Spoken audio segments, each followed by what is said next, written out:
예, 반갑습니다. 오늘은 요즘 굉장히 뜨거운 주제가 되고 있는 임금 피크제에 대해서 얘기 나눠보겠습니다. 사회디자인연구소 김대호 소장 나오셨습니다. 네, 안녕하세요. 사회디자인연구소 김대호 소장입니다. 지금 한쪽에서 청와대하고 새누리당은 임금 피크제를 시행을 해야 된다라고 하고 있고, 좀 양대 노총과 또 새정치민주연합은 반대하고 그러는데, 언론에 홍보도 것도 그렇고 아주 굉장히 뜨겁습니다. 근데 먼저 일단 객관적인 사실부터 좀 확인해 보죠. 그러니까 이게 지금 갑자기 요즘 이렇게 크게 문제가 된 건 왜 그런 거죠? 이 법이 2013년 4월 30일자로 통과가 됐잖아요. 예. 그래서 벌써 몇 년 된 건데. 예. 근데 이제 이 법에 의하면 300인 이상 사업장은 내년 2016년 1월 1일부터 정년이 무조건 60세로 강제된다. 연장이 되고요. 그러니까 기존에 이제 55세도 있고 57세, 58세 쭉 있지 않습니까? 그죠? 근데 이게 무조건 그냥 60세로 한 거예요. 그 다음에 2017년 1월 1일부터는 그러니까 지방자치단체나 그다음에 공공기관이나 모든 사업장에 대해서 다 이제 정년 60세로 연장이 되거든요. 그러니까 이제 2016년 1월 1일이 얼마 안 남았잖아요. 그러다 보니까 이제 정년을 강제로 이제 일단 연장을 해놨지 않습니까? 그죠? 평소 같으면은 이제 57세, 58세, 59세 이렇게 나갈 사람들이죠. 그때 나갈 때는 예컨대 명퇴금을 갖다가 그만큼을 얹어주면 이제 이미 57세, 56세에도 사실은 이제 나갔죠. 그러면 이제 이제 신입생 뽑고 그랬는데 지금은 이제 그것이 안 되게 된 거죠. 그러다 보니까 이른바 이제 청년 취업들이 확 줄었어요, 사실은. 그래서 이른바 청년 고용 절벽이 생겨난 거예요. 그래서 임금 정년 연장법에 따른 어떤 후속 조치로서 임금 피크제를 해서 57세, 58세, 59세 중에서 이 자기 어떤 생산성에 비해 가지고 많은 임금을 받는 사람들 그런 분들을 갖다가 좀 임금을 갖다가 좀 깎아야 좀 청년 고용절벽 현상이 완화되지 않겠냐. 이런 얘기입니다. 근데 그러면 임금 피크제를 해서 기업이 그만큼의 지불 여력이 생긴 거를 가지고 청년을 고용할 것이냐 말 것이냐 그렇게 될 거냐 안 될 거냐가서는 논란이 많은데 그것도 이따 또 다루기도 하고요.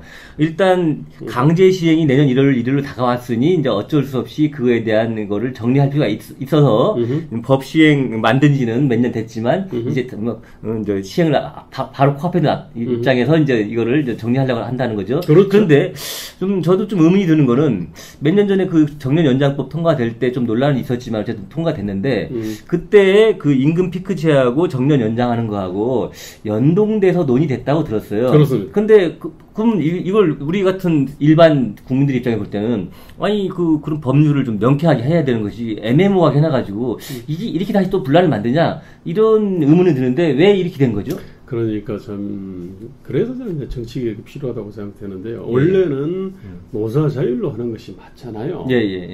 그러니까 그래서 노사 자율로 많이 했어요. 임금 피크제를 도입하고 정년 연장을 하고 개별적으로 계약을 맺든가 정년 연장을 안 해도 그냥 생산성에 비해 가지고 높은 임금을 받는 사람들 를 갖다가 당장 내보내면 충격이 크니까 임금 피크제를 해서 좀 오래 근무하도록 하고 이런 걸 해왔습니다, 사실은.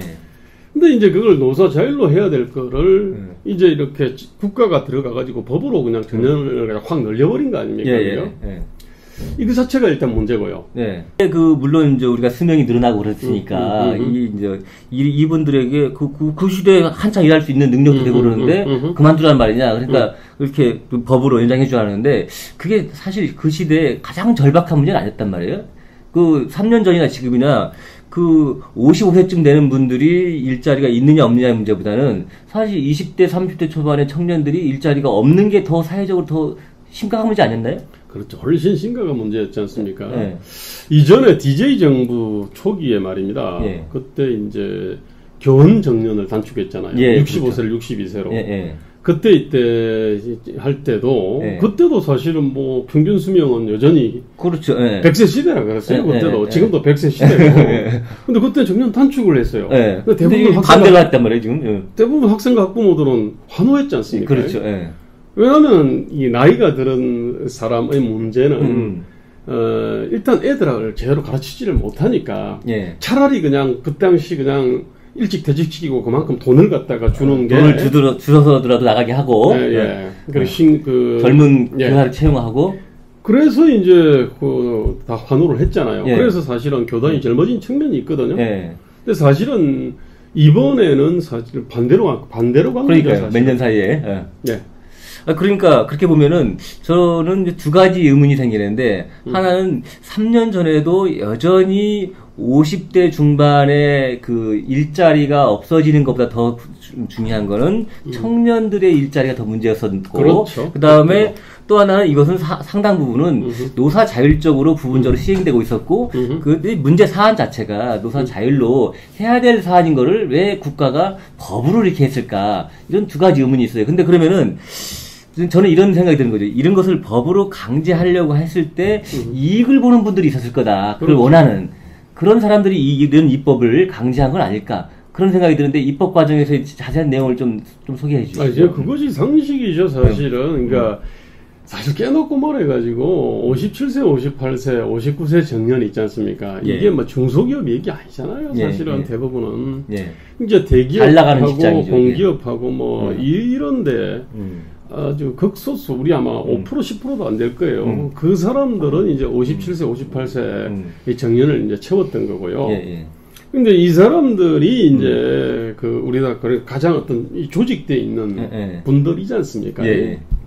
뭐 방송사에 계시기도 하고 언론사에 있을 수도 있고요. 그리고 어떤 노조로 이렇게 뭐 조직되어 있기도 하고. 그런 분들이 이제 새정치민주연합에 이제 강한 압력을 갖다 집어넣었던 거죠. 그래서 그때 환경노동위원회에 그때 간사가 아마 홍영표 의원일 텐데 이번에 뭐 저기 조상의 친일 행적을 뭐 사과한다고 했던 그분이 이제 그 법을 주도를 한 거로 자기가 스스로 그렇게 근데 법이 그러니까 아무리 이제 홍영표 의원이 그러고 뭐 새정년에서 했다 하더라도 다수당은 그 당시에도 여전히 새누리당이었는데 그럼 새누리당도 동의했다는 거 아닙니까?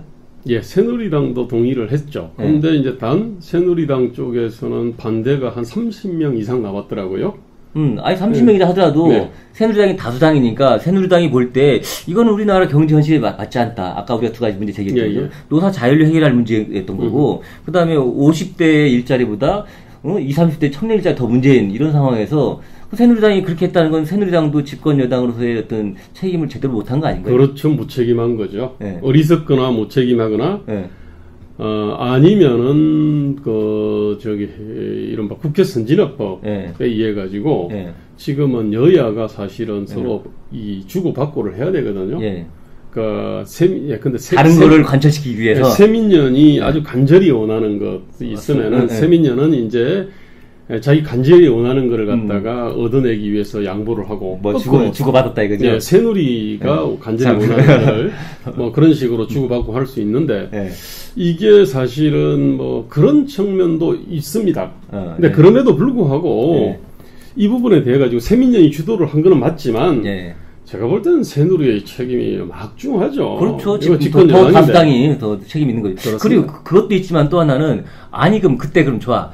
그때 법을 만드는 게 뭐 선이라고 쳐. 그러면은 좀 임금 피크제는 그 당시 같이 논의됐고 연동된 문제인데 그렇죠, 그때 깔끔하게 마무리를 졌어야 되는데 그렇게 못하고 몇 년 지난 다음에 와갖고 이제 법 시행을 바로 코앞에 앞두고 이렇게 막 큰 사회 분란 일으키는 게 이게 잘하는 거냐 이거죠.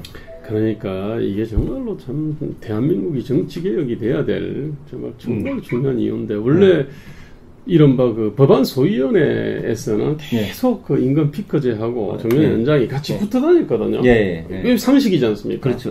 하나 세트였어요. 지금도 계속 그 논리로 얘기하는 거고. 이 세트인데 통과시키면서 싹 빼버린 거예요. 그리고 이 임금 피크제는 노사 합의상으로 이렇게 만들어 놓은 거예요. 노사 합의라고 하는 거는 아니, 노조가 동의를 하지 않으면 안 되는 거지 않습니까? 근데 노조는 정년 연장을 이미 확보를 해버렸잖아요. 그렇죠. 예. 그럼 합의를 이제 합의를 안 하는 거죠. 도장을 찍어줄 이유가 없는 거죠. 아니 뭐 또 그 당시에 법안 통과시키면서 그 노동조합들한테 이 노사 합의를 이거 통과시키려 하자고 합의하자고 확답 서약서를 받은 것도 아니잖아요. 제가 볼 때는 그렇게라도 했어야 되는데 그죠? 이거 어리석은 거예요. 아니 참 이 한 나라의 그 이 국가와 정책 그 법을 이렇게 집행하는 과정에서 참 이거 무슨 뭐 이렇게 약간 너무 이렇게 일반 국민들이 볼 때 상식 밖에 있네요 이게. 저는 사실은 임금 이 정년 연장법을 통과시킨 모든 국회의원들은 여기에 대한 책임지고 제가 볼 때는 불출마 선언을 해야 된다고 생각해요. 아니면은 국민들이 그냥 그 의원들을 모조리 다 떨어뜨리는 것이 이 법안에 대한 책임을 물어가지고 모조리 떨어뜨려야 된다고 난 사실 생각합니다. 맞습니다. 이게 전 국민의 이해관계가 걸려있는 이런 문제, 그리고 이렇게 막 그 분란을 일으키는, 지금 우리가 총력을 모아서 좀 경제 살리기 하고, 이렇게 해도 모자랄 판에 이런 그 갈등을 막 부추겨, 없던 갈등도 어떻게 보면 만든 건데. 그렇죠. 이렇게 한다는 것은 이게 상당한 정치의 무능이라고 봅니다. 근데 어쨌든 저는. 자격이 없는 겁니다. 네, 아까도 잠깐 질문에 언급을 했습니다만은, 그러면 그렇게 임금 피크제하고 연동시키지 않고 애매하게 법을 통과시켰다는 얘기는 그 당시에 그 국회의원들이 정치 세력들이 그거를 깔끔하게 분란이 없게 세게 했더라면 그것에 반발하려는 조직적인 문제가 있으니 그런 것들을 슬쩍 피해가고 보자. 당장 급한 대로. 그런 거 아니겠습니까? 그런 측면도 분명히 있을 겁니다. 57세, 58세, 59세 정년돼 있는 이 정년이 있는 그런 아주 좋은 직장 다니는 사람들이 노동조합도 있고 반발을 했겠죠. 반발을 했겠죠. 또 아마 그것 때문에 일단 정년 연장이라고 하는 선물을 딱 주고요. 이게 그 큰 권리를 준 거지 않습니까? 그죠? 근데 그에 따른 어떤 의무나 부담이 있는데 그 부담은 일단 감춰놓은 거예요, 사실은. 아니면 은근슬쩍 그냥 이렇게 덮어놓은 거죠. 근데 거기에 대해 가지고 이제 그 의무 부담이 있지 않습니까? 그걸 갖다가 지금 청년들이 독박을 쓰게 생겼지 않습니까? 청년 고용적 절벽이 생기니까. 그러니까 이제 정년 연장에 따른 혜택을 보는 쪽에서 당연히 그에 대한 부담을 갖다가 져야 되는 거고 그 부담이 바로 임금 피크제 아닙니까? 그죠? 근데 그거 안 하겠다고 하는 거 아닙니까? 근데 문제는 이놈의 세민연이라고 하는 데서는 거기에 대해서 전 노동조합이라든지 이런 데를 설득을 했어야 된다고 생각합니다. 임금 연장을 했으니까 임금 피크제를 해야 된다고 설득을 해도 이거 시원치 않을 텐데 이게 지금 임금 피크제를 하면은 뭐 청년 일자리가 생기냐 뭐 하면서 지금 여러 가지 뻘소리를 갖다 하고 있지 않습니까? 그죠? 그게 지금 이제 참 문제의 어떤 그 핵심이죠, 지금. 그 노동조합이나 새정치민주연합에서 제기하는 게, 그러면은, 이미 정년 연장이 돼서 얻어진 득은 득인 걸로, 기득권이고, 말 그대로 기득권이고, 그러면 거기서 임금 피크제로 해서 임금을 양보하면, 그것이 자식 세대, 청년들에게 고용으로 이어지겠냐라는 반론을 펴거든요. 이 문제는 어떻게 생각하십니까? 제가 볼 때는요, 상식이라는 거는, 100%는 아니에요, 그죠? 그렇죠. 뭐 100% 절대적으로 그렇게 연관되는 건 아니지만, 그렇지만은 그 개연성이 아주 높은 거를 우리가 보통 상식이라고 하는 거 아니겠습니까? 그죠? 차들이 쌩쌩 달리는데 말입니다. 근데 무단횡단을 갖다 한다 그래서 100% 죽는 건 아니에요. 하지만 사고 날 가능성은 높아진다. 그렇기 때문에 이제 횡단보도 그 신호등을 갖다 지켜야 될 거 아닙니까? 또 지킨다 하더라도 사고 안 나는 건 아니죠, 그죠? 그렇잖아요. 예외는 있는 거니까.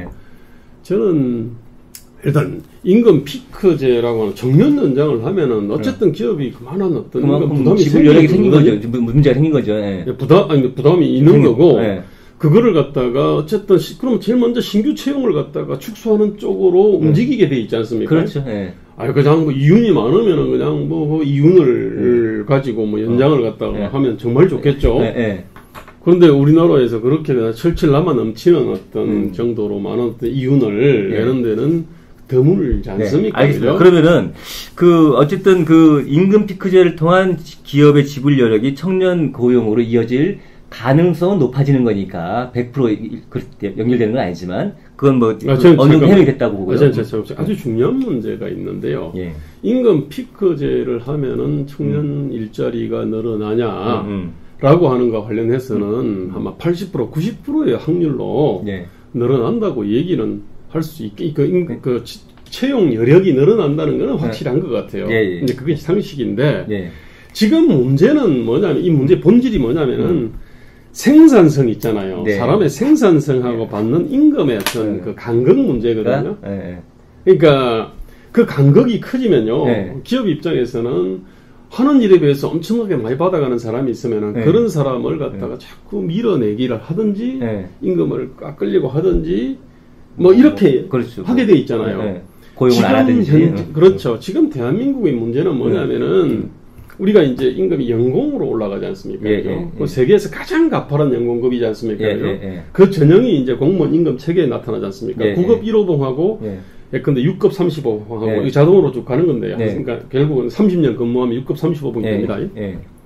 그러면은 이 차이가 한 3배 정도 되거든요. 세상에 이런 나라가 없습니다, 사실은. 그러니까 그러면 그 얘기는 뭐냐면 장기 건속자들 같은 경우는 그 생산성에 비해 가지고 임금이 굉장히 높다는 얘기입니다, 사실은. 이게 그리 되면은 여기서 이제 만약 밀어내기 하려고 하는 압력들이 사실은 생기지 않습니까? 또 한편으로는 생산성에 비해서 임금을 많이 받아가는 직장이 있으면은 그게 바로 귀족 아닙니까? 그죠? 그러니까 사람들이 이제 다 귀족 되려고 뭐 대학을 가고 유학을 가고 박사학위를 따고 그다음에 고시공시를 하고 뭐 이러고 있는 거 아닙니까? 그죠? 그래서 지금 현재 이게 이제 망국적 부조리의 핵심인데 일단은 임금 피크제라고 하는 거는 이 생산성하고 임금의 이 큰 갭을 어쨌든 간에 좁히는 측면이 있는 겁니다. 망국적 부조리를 좀 배수하는 쪽으로 움직이는 거는 맞아요. 근본 해법은 아니지만. 아니 근데 이게 사실 가장 핵심적인 문제죠, 사실은. 그런 점에서 이거는 뭐 망국적 부조리를 해소하는 길이라는 게 가장 큰 거고요. 그 다음이 그 청년 고용으로 연결될 가능성이 대단히 높다. 100%는 아니지만 대단히 높다. 이것이 이제 해야 될 이유죠. 그러면 여기 지금 노조나 그 새정치민주화에서 반대 논리를 내건 것 중에 하나가 사실 임금 피크제보다 청년 고용을 늘릴 수 있는 더 좋은 해법은 재벌 개혁이다 했거든요. 이 문제는 어떻게 생각하십니까? 제가 볼 땐 그거는 우리나라 발전하려면은 종북, 친북을 박멸해야 된다. 또는 친일파, 친일 독재 세력들을 끌어내려야 된다라는 얘기하고 비슷한 얘기예요. 일종의 뭐 도깨비 방맹이고요. 그거를 갖다가 실효성도 제가 볼 때는 별로 없고요. 그거야말로 정말 근데 재벌 계획할 때 보통 순환 출자 해소를 갖다 얘기하지 않습니까? 롯데 사태로 인해 가지고 그 순환 출자 만약에 끌어내려면 돈 엄청나게 들어요. 자, 그리 되면 투자 여력 더 없어집니다, 사실은. 자, 또 하나 재벌이 그러면 엄청나게 돈을 쌓아놓고 있는데 모든 재벌이 다 그렇지 않습니다, 그죠? 사실 삼성전자하고 현대자동차만 이렇게 엄청나게 쌓아놓은 거고 나머지는 뭐 별거 아니거든요, 사실은. 또 그다음에 우리나라 상장회사의 한 25%, 30% 정도는 벌어서 이자도 못 갚아요. 중소기업은 더 합니다, 사실은. 자, 어쨌든 평균적으로 봤을 때 어쨌든 재벌이 사회요금도 뭐 많이 있고 많이 내는데 단적으로 현대하고 삼성의 어떤 이 수익 원천은 80%는 해외에서 글로벌 경쟁을 통해 가지고 벌어들인 돈이거든요. 좀 너무 어려워지는데요. 우리 중소기업체에 짠 게 아니거든요. 일반 상식선에서 생각해 본다면 재벌 개혁을 해가지고 이게 청년 일자리 연결될지 안 될지는 잘은 모르겠습니다. 그리고 설사 그런 면이 있다 하더라도 그건 그 문제를 해결하고 그다음에 임금 피크제가 청년 고용에 아니면 정년 연장법에 연관돼서 어떤 것이 합리적이냐의 문제는 좀 별개의 문제라는 생각이 듭니다. 맞습니다. 별개의 문제입니다. 이거는 어떻게 보면은 동시에 해야 되는 문제거든요. 그렇죠. 아니, 그러니까 임금 피크제가 오르면 그것대로 해법을 찾고, 그렇죠. 재벌 개혁은 재벌 개혁도 해야 될 일이 있고 그것이 도움되는 게 있으면 그것부터 해야 되는 거죠. 그렇죠. 그렇게 해야 되는 거죠. 이게 더 큰 문제라서 이건 해야 될 걸 안 하고 그런 문제는 아닌 것 같고요. 말도 안 되는 얘기죠, 사실은. 그러면 이제 제가 좀 요약을 해보자면 김대우 소장의 요지는 어느 정당을 지지하고 아니냐를 떠나가지고 어떤 우리나라의 산업 구조와 청년 일자리 문제를 볼 때 정년을 연장해서 기업의 부담이 커졌으니 그만큼의 부담을 줄여주는 것을 연계해서 원래 또 논의가 됐던 거니까 그 당시 했어야 됐던 거를 지금 늦었지만 지금이라도 했으면 좋겠다. 그렇죠. 라는 것이죠. 예. 근데 기술적으로는 물론 굉장히 어려운 문제는 같아요. 왜냐하면 이게 임금 문제이기 때문에 노사 간에 당사자 간의 계약의 문제잖아요. 이게 제가 볼 때는 정년 연장법도 그렇고 임금 피크제도 그렇고 이거를 법으로 정하려고 한다는 것 자체가 좀 일반 법 상식에 좀 맞지 않는 것 같다라는 생각이 들지만 어쨌든 좀 문제는 있습니다만. 저는 사실 그 문제제기 가장 올바른 문제제기라고 생각합니다. 전국을 지르는 문제제기거든요. 예. 저는 다만 이제 첫 단추를 이제 잘못 꿰니까 예. 그럼 두 번째 단추는 예. 그에 맞춰서 끼워줘야 되는데 예. 이게 첫 단추를 잘못 꼈는데 두 번째 단추를 잘못 깰라 그러니까 찢어지잖아요. 누가 무엇이 찢어지냐면 청년들의 가랑이가 찢어져 버려요. 청년들의 기회와 희망이 다 찢어져 버리는 거예요.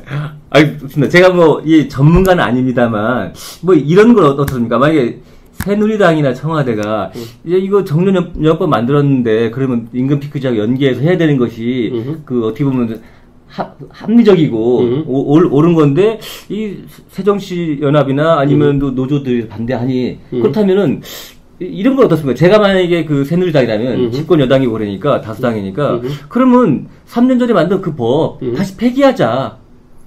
이렇게 하면 안 됩니까? 저는 그런 용기 있는 국회의원들이 있으면 좋겠어요. 그리고 그런 정의당 같은 데가 예. 정말로 이 노동자 민중의 친구라고 한다 그러면 예.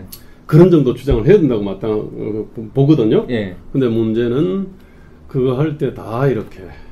일단은 뭐냐면 노동자들한테 특히 조직노동한테 예. 어쨌든 그 사람들의 권리와 이익들을 갖다가 올려주는 거였거든요. 일단 거기가 표를 갖고 있으니까. 예, 또 한편으로는 새누리는 거기에 대해 가지고 소극적으로 방조 내지는 동조를 했어요. 네네. 그러니까 이제 지금 현재 현역 의원들 중에 거기에 대해 가지고 다 놓으라고 얘기를 갖다가 하는 사람이 없는 거예요. 한 30명이 반대를 하긴 했습니다만. 제가 볼 때는 이제 앞으로 좀 새로운 정치를 하겠다는 사람들은 이번에 이 정년연장법 같은 정말 개떡 같은 법에 대한 책임을 물어가지고 싹 물갈이를 갖다가 해야 된다라고 하는 그런 세력이 나왔으면 좋겠어요. 결국 또 전 정치개혁으로 가는군요. 그렇습니다. 그러면 이런 정년연장법과 임금 피크제 때문에 손해를 보고 있는 말 못하는 다수, 일자리를 못 찾고 있는 그 청년들, 내지는 뭐 이 법이 실제로 적용된다면 사실 모든 사업장이 된다면 좀 지불 여력이 부족한 작은 그 경영주들도 다 어쨌든 이게 이해관계 걸린 건데 이 사람들이 자기 목소리를 내지 못한 거잖아요. 이분들이 자기 목소리를 내는 그 정치개혁, 내년 선거에서 이런 것들이 이루어져야 되겠네요. 그렇습니다. 예, 오늘은 뭐 아쉽지만 참 우리 현실이 좀 다들 보면 아쉽죠. 이 정도에서 마무리하겠습니다. 네, 감사합니다.